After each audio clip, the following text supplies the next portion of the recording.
Hi, and thanks for logging on to the Daily DVAR Halacha. And here's a brand new halacha for you, and it's for Sunday, the 3rd day of January 2016. Here we go. If you have we're discussing Shehecheyanu here on things like fruit, and if you have a fruit that is cooked, but it is typically the kind of fruit that's the normal way to eat it, is to eat it cooked, then eating that fruit cooked would still require a shehecheyanu, and we're not going to say that, oh, the cooking took the excitement out of the beauty of the raw fruit. This is a fruit, if it is such a fruit, that is most naturally eaten cooked. Then when you eat it cooked, it would be appropriate to make a shehecheyanu because you're eating it in its full, most joyous way, since it is a fruit that is most often eaten in a cooked way.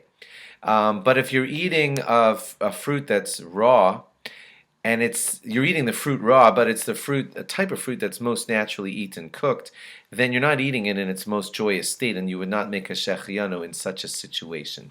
Okay, fruits that are available all year long, and that happens to us in some of our Western countries where we're quite affluent. We have things like strawberries just in some way or other, available to us all year long.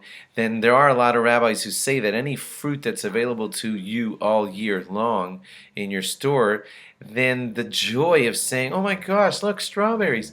If it doesn't happen to you because, oh my gosh, strawberries, or there's no oh my gosh, because they're available all year long, then in situations like that, there might not be a shehecheyanu. So if you know of such a situation, a fruit that's available in a store all year long, and you for some reason just haven't eaten it in a year, speak to your rabbi about whether to make a shehecheyanu. The joy of saying, oh my gosh, look, I've had an orange, just because you haven't eaten it in a year. But if it's been on the store shelves all year, then the joy is possibly not big enough for shehecheyanu. If that kind of situation arises, you may have to discuss it with your rabbi.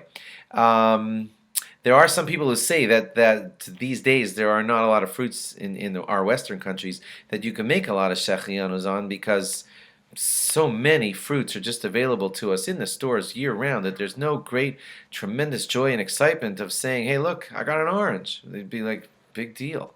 And so you do have to check. There are not a lot of fruits that the rabbis say to make shehecheyanu in our present day and age. I have a list here collected from some rabbis who have checked out the availability in Israel. And based on availability in Israel, there are a couple foods on a list here that cannot be had year-round in Israel by the way of how the shipping works there and everything. So these types of things could get a shehecheyanu in Israel based on the fact that they're not available all year round in Israel. And here is that short list. Avocados, strawberries, watermelons, cherries, and mango.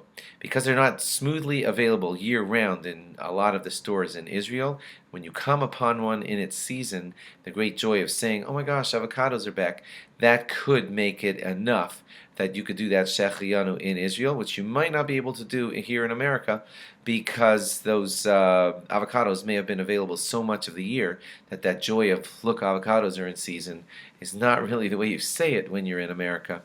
And so check on things like that. But the short list that I just read you are the types of foods that we know whose delivery is broken up over the year in Israel, and you can't get an avocado all year long in Israel, and therefore shehecheyanu would be recited when the great season of avocados arrives in Israel for the joy of having them back again.